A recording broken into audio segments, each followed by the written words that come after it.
The following is a special presentation of Tony Kurre Radio.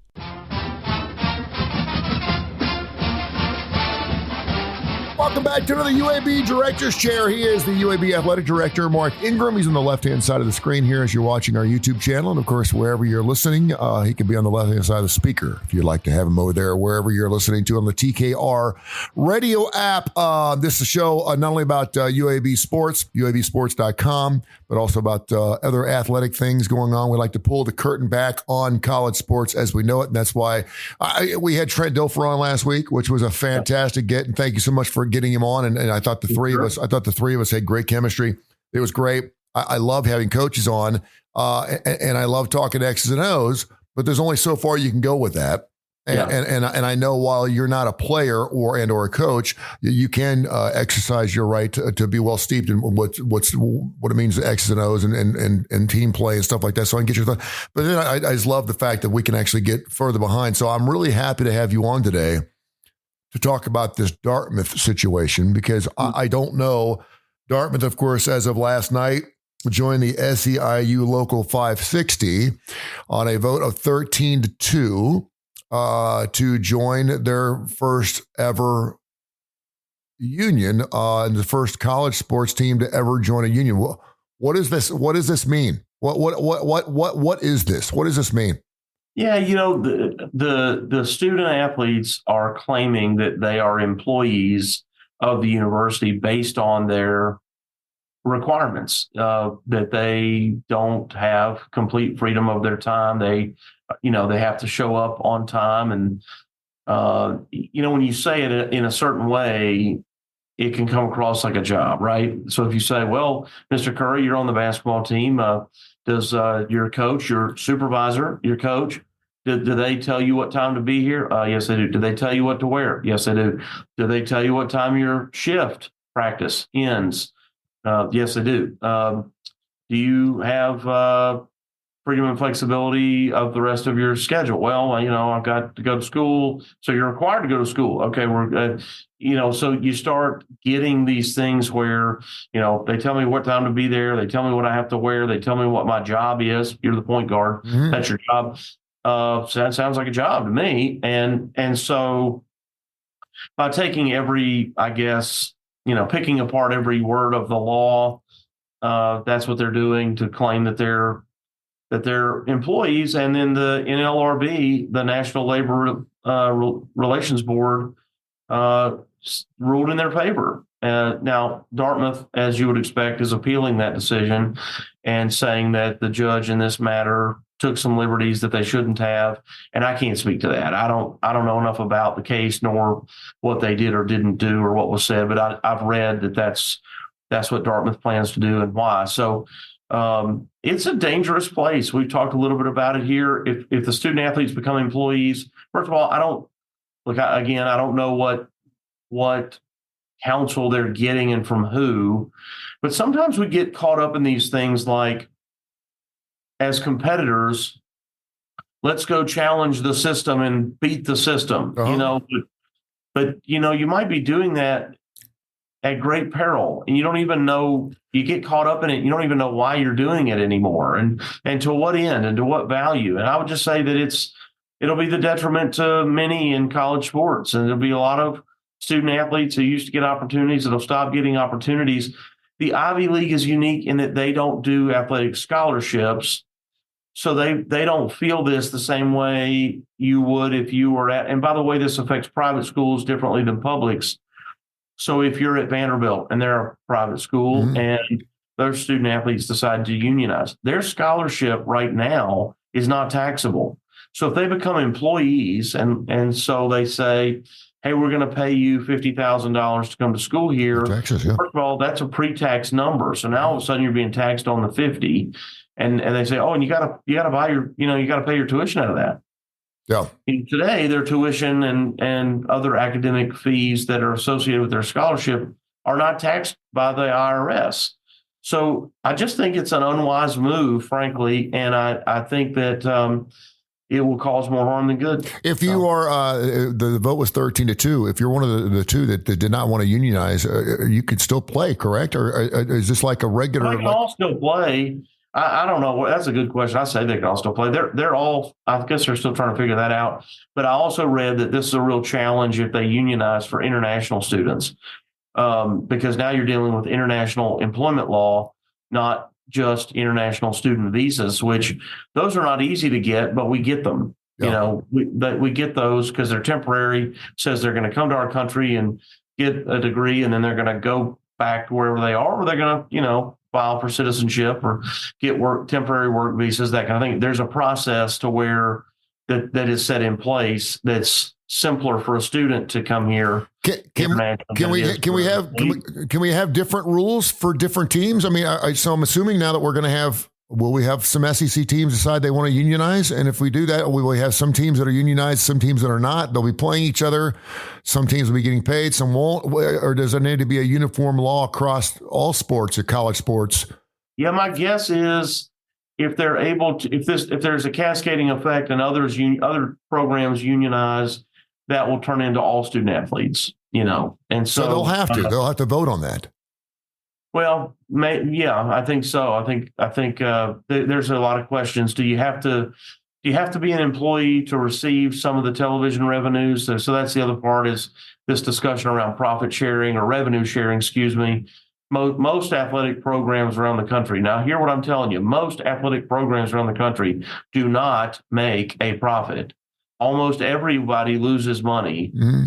And if it weren't for their institutional support, it'd be a greater number than it is. So it's just a farce that there's just all this extra money that we don't know how to spend. I can appreciate people saying, hey, well, you pay your coach too much.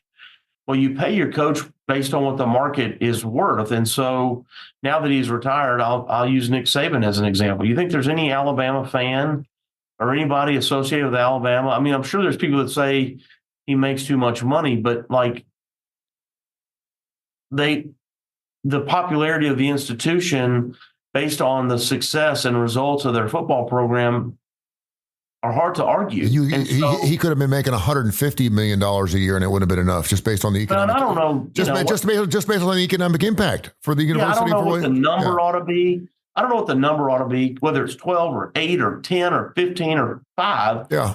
But, the football program has made a significant impact. And so, if you're a commoner like I am, like you are, like we, the normal person, we struggle with these because there's such high numbers and it's so much greater than maybe what the rest of the world is making.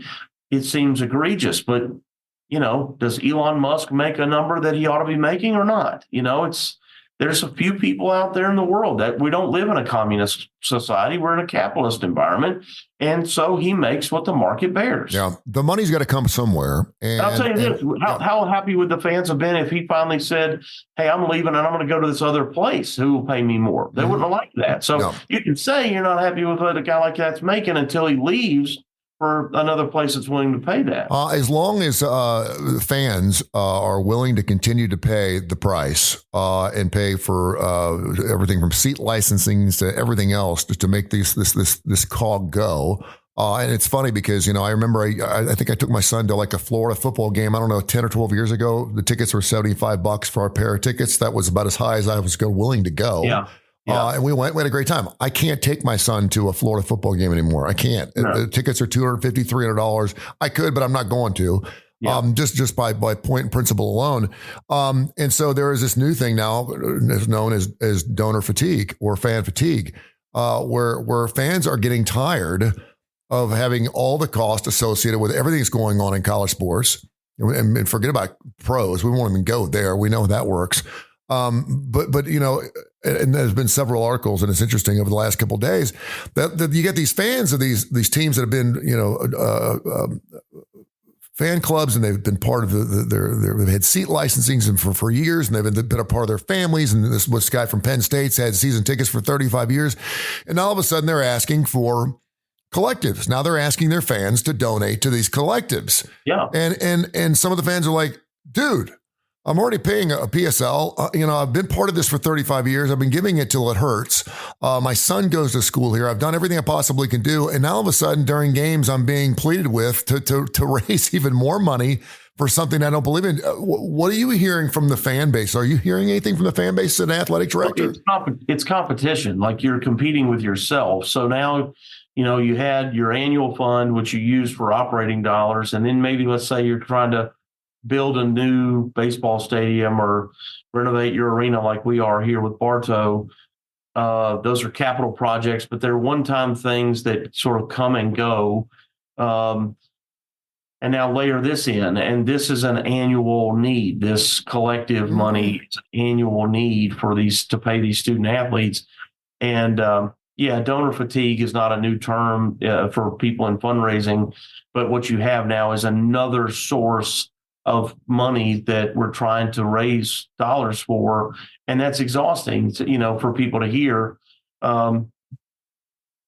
It's tiring. I'll say this: fan fatigue or donor fatigue doesn't exist as much with the programs that win as it does with the programs that don't. And certainly, and when I say the ones that don't, if you're an 8-win football team, it's exhausting. Mm-hmm. You got to be in the championship type program for people to not tell you they've got fatigue over it.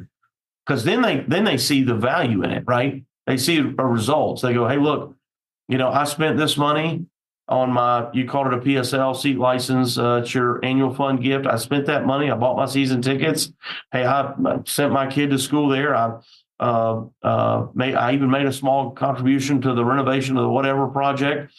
And then I gave this much money to the collective. And guess what? We won the championship. Yeah. So, proof's in the formula, right? And I guess the only way it breaks is to finally say, we stop having sellouts.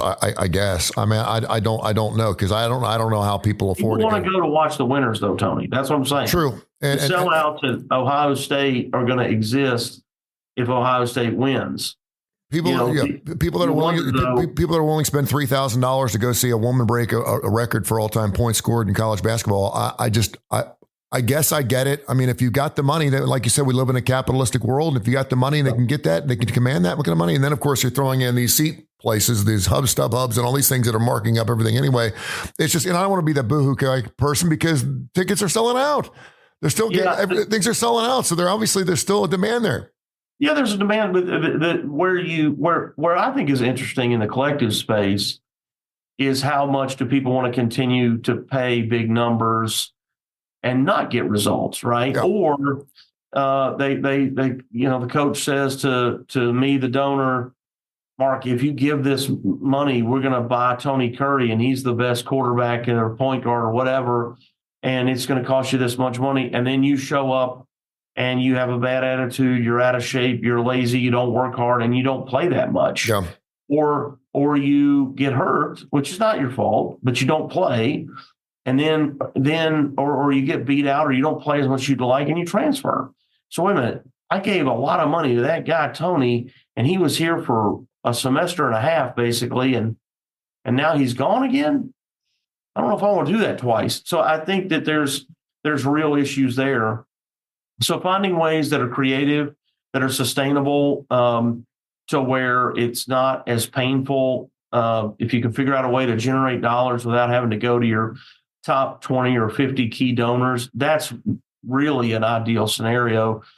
There's some collectives that have done branded, beer or salsa or barbecue sauce. And if people buy that, now look, that's not going to yield you millions, but if you have enough of those sort of things that sort of cobbles it together, that's a way to help generate some funds that it doesn't hurt as much. Yeah. That's, to me, some things that we're trying to do in our collective to create an ongoing, continued source. He's the athletic director for the UAB Blazers. Go Blazers. And of course, UABsports.com. Check out their website. You can hear the show at least 5 days a week on the TKR app and wherever you get your favorite podcast. We had Trent Dilfer on last week, and we're working on getting Andy Kennedy on and perhaps getting both those guys on at the same time. So continue to listen up here, and UAB fans, get after it here.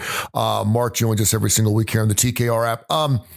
Nick Saban was asked yesterday about his retirement, and it seems like he's enjoying that. And obviously he still has an office there at the University of Alabama, and he can still be asked questions. I don't know how often he goes in, but was basically told yesterday, what was behind you actually retiring when you did, and it sounds like it was more of a not a knee-jerk situation, but he said basically I was coming in and 70 to 80% of my players were asking me two questions. The two questions were, am I definitely going to play, and how much am I going to make? And he said that was 80% of my players. And it sounds like he just got tired of it. It's just like, he was so excited about bringing this football team back. And he's like, whatever happened, wanting to be part of this family, wanting to be part of this institution, wanting to be part of something where not only you're getting a scholarship, but you're also getting 4 years of education, because we know that less than 1% are going to be actually playing at the next level. And it really was kind of a slap in the face. And I'm trying to think of anyone or anything that's ever left at the top of their game. And the first one I thought was Barry Sanders. I don't know why.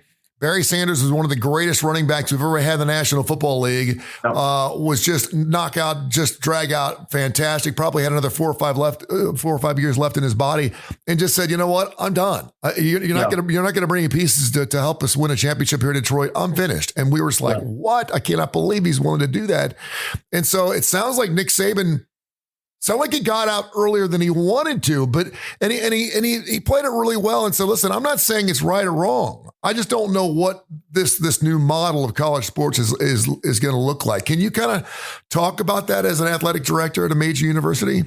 Yeah, well, same team as Barry Sanders. I think Calvin Johnson was the same way. Yeah, he's a receiver for the Detroit Lions, and I thought he retired incredibly young.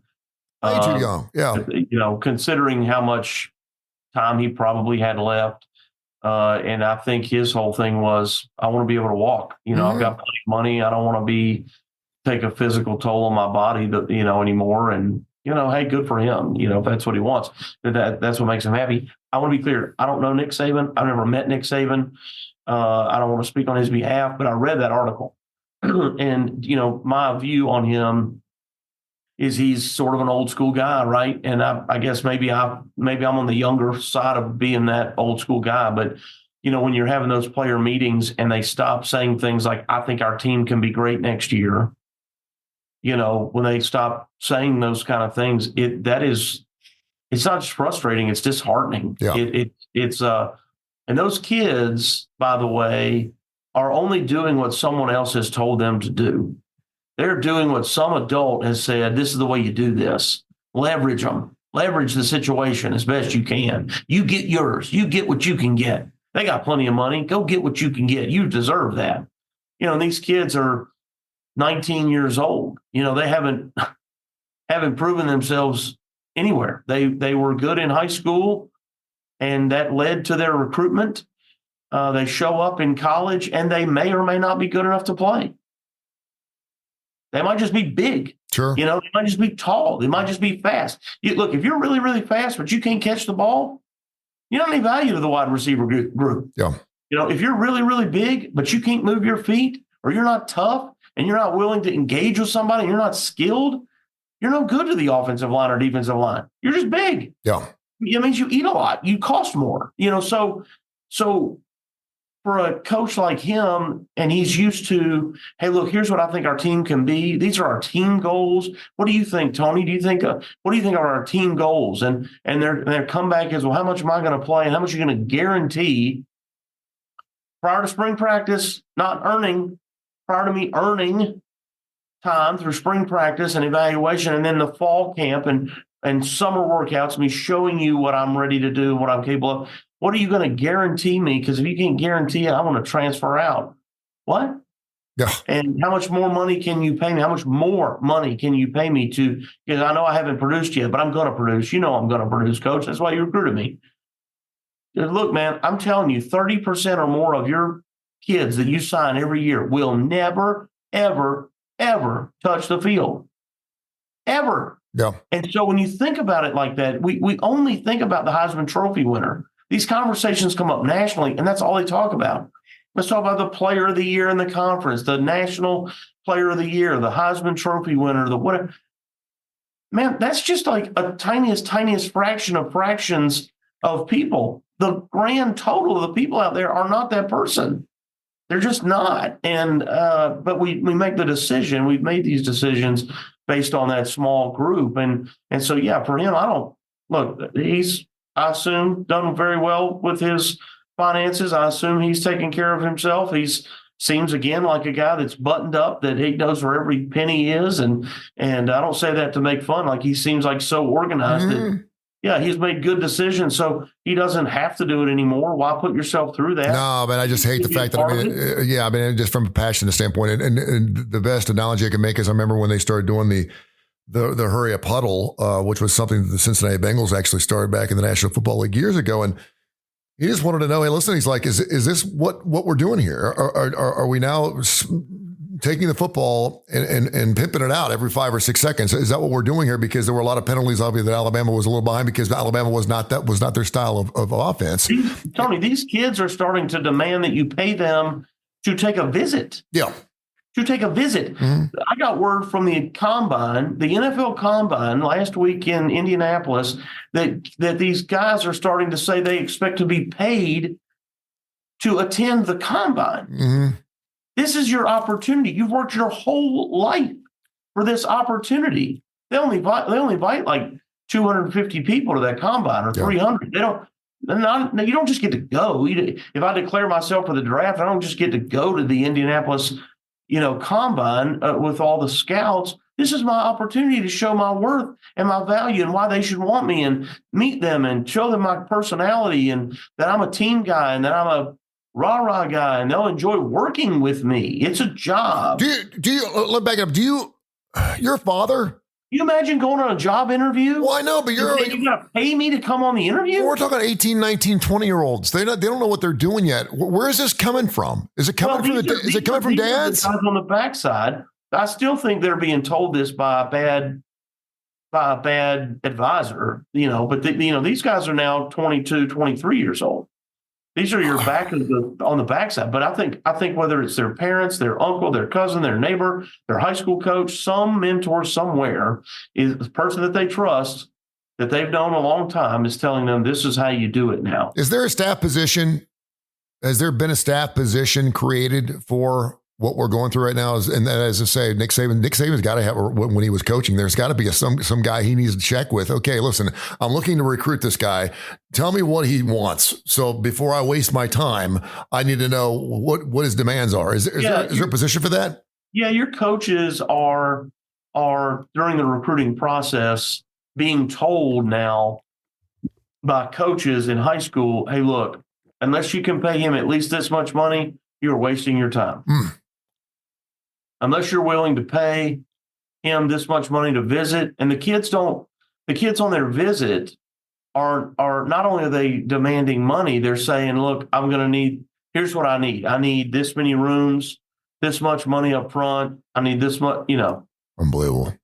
Transportation cost. I need this for this many people. We're all coming, the whole family, and my neighbor's coming, my girlfriend, she coming, and they're telling us, they're not asking us, hey, Coach Kurre, you think it would be okay if I brought my brother?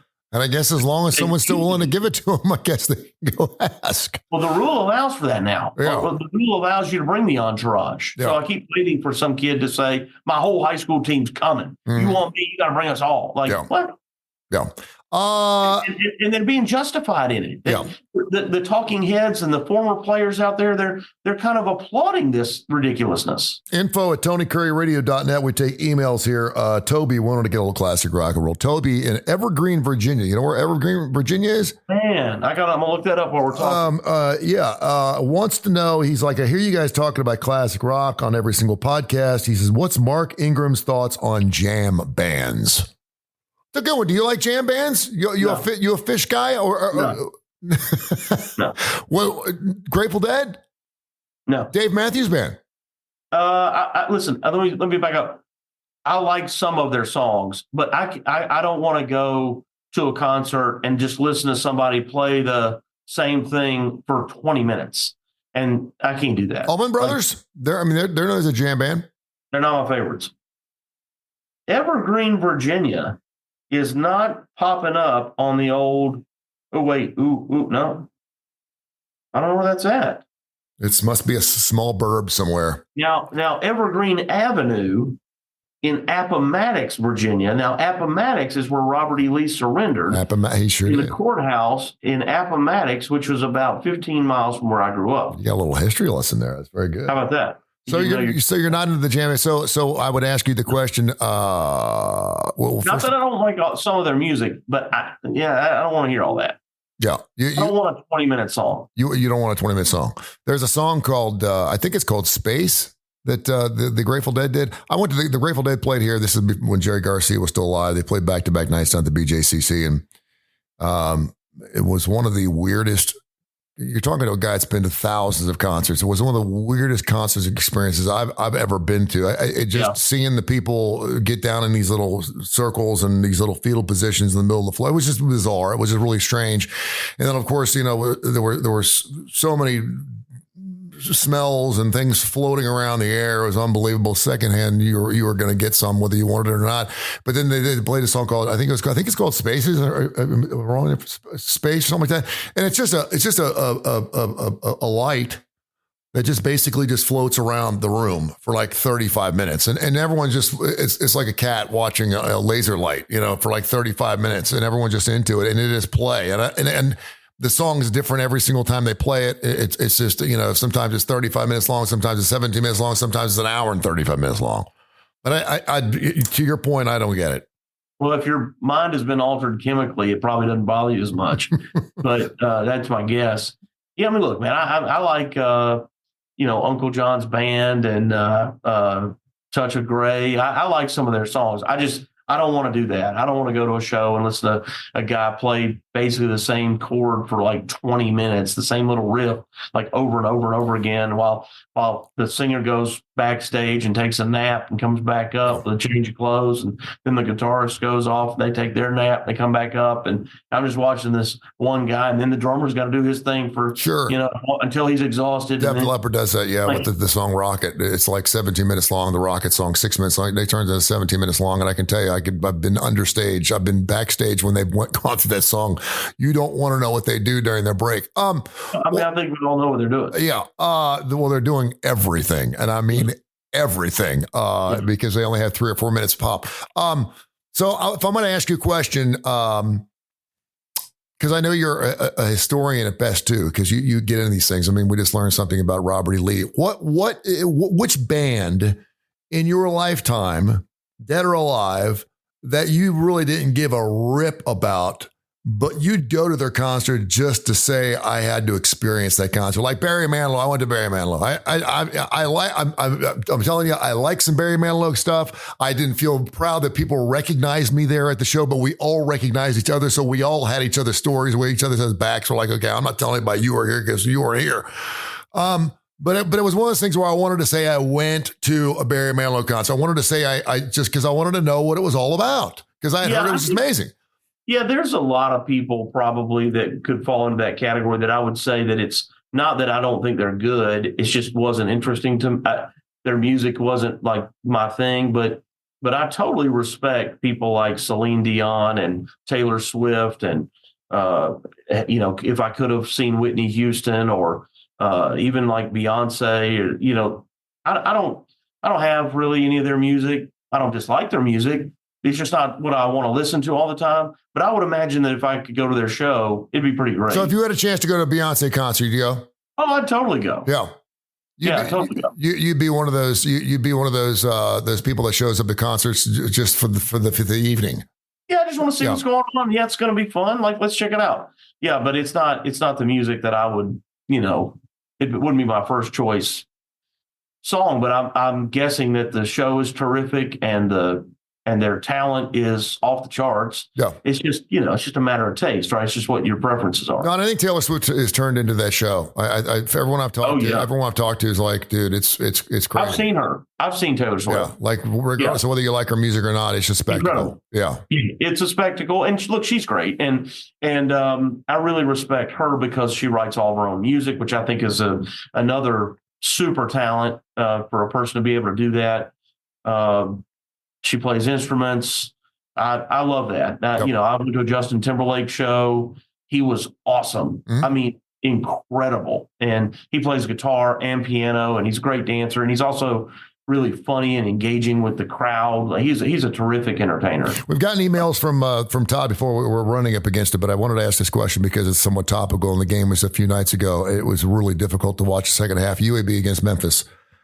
I forget what I was doing. I was out running errands or something like that. And my son's like, dude, you've got to go watch the UAB Memphis game right now. They're up by 22. And I was like, really? Because I know that they had beaten Memphis, at Bartow Arena a week and a half earlier. And of course they beat FAU. And I'm thinking to myself, really? I said, I would have taken Memphis all day, minus 8.5, just because I figured they were going to come back and have a revenge game at home. And then when I turned it on, they're up by 9. It's 61-52. Memphis had gone on a 13-0 run, and Andy Kennedy is not calling a timeout. Less than 3 minutes later, he's getting kicked out of the basketball game. And Todd from Southside wrote, info@TonyCurryRadio.net, did Andy Kennedy mail it in against Memphis? And I'm assuming he's saying there's this thought process that he was talking to his team and said, listen, you guys are listening, and if you're not going to do it my way, good luck. I'm not calling a timeout. You're going to have to work through it, because I was just waiting for the timeout, and I was like, where is the timeout coming from? It never came, and next thing you know, he wasn't even sitting in the bench. Can you tell me what the hell happened in that basketball game? Yeah, and I got to be careful not to get a fine from the league over it, but I'll say that Andy intentionally got a technical foul to try to create a spark for the guys. There was just this kind of, we just started the half kind of in a daze, and so through that, he got a second one from a different official. So official number 1, who he knew he was going to get a technical from. You can't charge towards an official and be demonstrative. And he was doing this, kind of foul kind of motion to the guy, like, hey, he fouled him. You can't do that. And Andy knows you can't do that. He's not had a technical foul with us in his time in 4 years. And so he was trying to get his guys kind of motivated. And at the same time, while doing that, official number 2 also dinged him. Well, you get 2 techs and you're out. Yep. And so it's just the way that it happened. And, but no, he wasn't mailing it in by any means. I mean, Andy's going to play to the bitter end. It was definitely a tale of two halves. I mean, you score 61 points in a half of basketball, you're outplaying the other team in every possible way. You're outplaying them. You're making the ball go in. You're beating them inside. You're beating them outside. You're backdoor cutting them, wide open layups and dunks, and you're making shots, or you're making shots. And there's plenty of times in the second half where we just missed shots that if you make the shot, you stop the run, that in the first half you made. So I don't think anybody thought we could continue that sort of progress. Like, you're not going to score 122, in the game. I don't think anybody would have thought that. But, it was definitely a dramatic turnaround. March Madness right around the corner. We're in the month, and it'll be here before you know it. We're super looking forward to conference championships for both men's and women's. And, of course, go to UABsports.com for all your information. And, Mark, thank you so much. We'll catch you next week, brother. Yeah, man, sounds great. Now, listen, if your men, if they win tonight at Temple and come home and beat SMU on Sunday. Now, we play Sunday, 2:00 against SMU right here. If we could win those 2, we end up 4th in the league, which gives us a double bye in the conference tournament. So we got a lot to play for still, and looking for the big things out of the team. So thank you, guys. Appreciate you. This has been a special presentation of Tony Curry Radio.